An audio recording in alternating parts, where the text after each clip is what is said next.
बच्चों, कैसे हैं आप सब। आशा करती हूँ आप स्वस्थ होंगे, मस्त होंगे और अपनी पढ़ाई में व्यस्त होंगे। आपकी इसी पढ़ाई को आगे बढ़ाते हुए आज हम पढ़ने जा रहे हैं एक नया पाठ, एक नया चैप्टर, जिसका शीर्षक है कवि की बुद्धिमत्ता।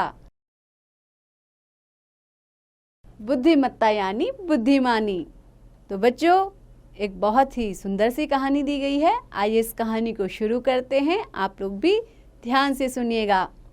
प्रतापगढ़ में किसी समय सत्यजीत नाम का एक राजा था। वह अपनी दानशीलता के लिए प्रसिद्ध था। वह किसी भी समय किसी को ना नहीं करता था। राज्य के कुछ सामंतों को राजा का दान कार्य जरा भी पसंद नहीं आता था। वे अक्सर राजा को दान पुण्य करते समय हतोत्साहित करते थे। इसीलिए वे राजा के विरुद्ध हमेशा इसी ताक में रहते थे कि जैसे भी हो राजा को किसी तरह नीचा दिखाया जाए। परंतु राजा मल्लजीत को सदैव प्रजा की भलाई में ही लगा रहता था। राजा सत्यजीत का एक छोटा भाई था। उसका नाम विश्वजीत था। उसे राजा सत्यजीत की लोकप्रियता से बड़ी ईर्ष्या थी। इसका लाभ उठाकर ही राजा के सामंतों ने उसे राजा के विरुद्ध विद्रोह करने के लिए उकसाया। सामंतों का साथ देने से छोटा भाई विजयी हुआ। राजा सत्यजीत को उसने देश निकाला दिया और वह स्वयं राजा बन बैठा। इस कष्ट की घड़ी में भी राजा सत्यजीत कुछ न कुछ दान करता ही रहता। राज्य की जनता राजा विश्वजीत को बहुत चाहती थी। प्रजा को डराने के लिए राजा विश्वजीत को सामंतों ने उन पर कड़ा नियंत्रण रखने के लिए समझाया। सामंतों की सलाह पर ही राजा ने प्रजा के बीच यह घोषणा करवा दी कि जो व्यक्ति राजा सत्यजीत का सिर काट कर लाएगा उसे 1 लाख रुपए पुरस्कार दिए जाएंगे। बच्चों, पुरस्कार यानी कि इनाम दिया जाएगा। सत्यजीत के प्रशंसकों में एक कवि भी था। वह बड़ा ही बुद्धिमान था। उसने राजा विश्वजीत को सबक सिखाने का निश्चय किया। उसने केले के पेड़ की जड़ को इस आकार में काटा छाटा कि वह मनुष्य के सिर की तरह दिखाई दे। फिर उसने उनमें रंगों की सहायता से आँख, नाक, होठ वगैरह बनाए।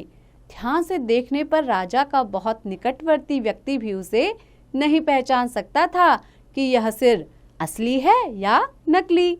उसे कपड़ों में अच्छी तरह लपेट कर कवि उसे राजा विश्वजीत के दरबार में ले गया। उसने दरबार में जाकर राजा से प्रार्थना की, महाराज, मैं एक कवि हूँ। राजा सत्यजीत तो अपनी दानशीलता के लिए जग प्रसिद्ध थे। चूंकि मैं बहुत गरीब हूँ, इसलिए आपकी घोषणा को सुनकर अपनी दरिद्रता दूर करने के लिए मैं आपके पास आया हूँ। मैंने आपके बड़े भाई अर्थात राजा सत्यजीत से कुछ मांगा तो उन्होंने मुझसे कहा, मैं तो तुम्हें इस समय धन नहीं दे सकता, परंतु यदि तुम मेरा सिर काटकर ले जाओ और उसे मेरे छोटे भाई राजा विश्वजीत को दिखाओ तो अवश्य ही तुमसे प्रसन्न होकर वह तुम्हें पुरस्कार के 1 लाख रुपए दे देंगे। लीजिए, मैं उनका सिर काट कर ले आया हूँ। अब आप अपने वचन का पालन कीजिए और मुझे पुरस्कार के 1 लाख रुपए दिलवा दीजिए। यह कहकर कवि ने राजा को अपनी गठरी दिखाई। राजा विश्वजीत ने जब अपने बड़े भाई सत्यजीत का कटा हुआ सिर देखा तो उसे अपने सामंतों पर बड़ा क्रोध आया, क्योंकि उन्हीं की सलाह पर उसने यह घोषणा करवाई थी। अब उसे अपने बड़े भाई की दानशीलता पर विश्वास हुआ। साथ ही वह ग्लानि और पश्चाताप से भरकर फूट फूट कर रोने लगा। यह देखकर कवि ने उनसे रोने का कारण पूछा। राजा ने कहा, मुझसे बड़ा भारी पाप हो गया है। इन सामंतों के उकसाने पर ही मैंने अपने भाई की ऐसी दुर्दशा कर डाली। जनता भी मुझे पसंद नहीं करती और अपना भाई भी मैंने खो दिया। जरूर दे दूंगा, पर क्या अब यह संभव है? यह कहते हुए विश्वजीत कवि के पैरों पर गिरकर रोने लगा।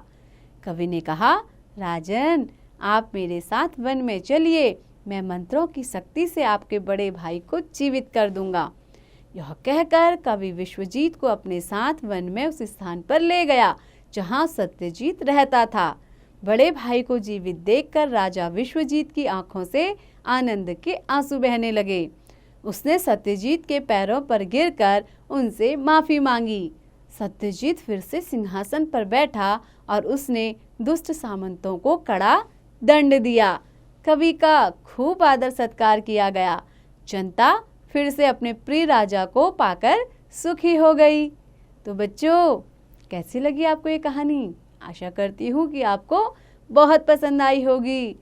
तो बच्चों, आपने इससे क्या शिक्षा ली कि सभी भाइयों को आपस में मिलजुल कर प्रेम से रहना चाहिए। जमीन के लिए या राज्य के लिए कभी भी एक दूसरे को धोखा नहीं देना चाहिए। तो बच्चों, ऐसे ही पढ़ते रहिए, आगे बढ़ते रहिए और हाँ, इसका अभ्यास भी जरूर कीजिए।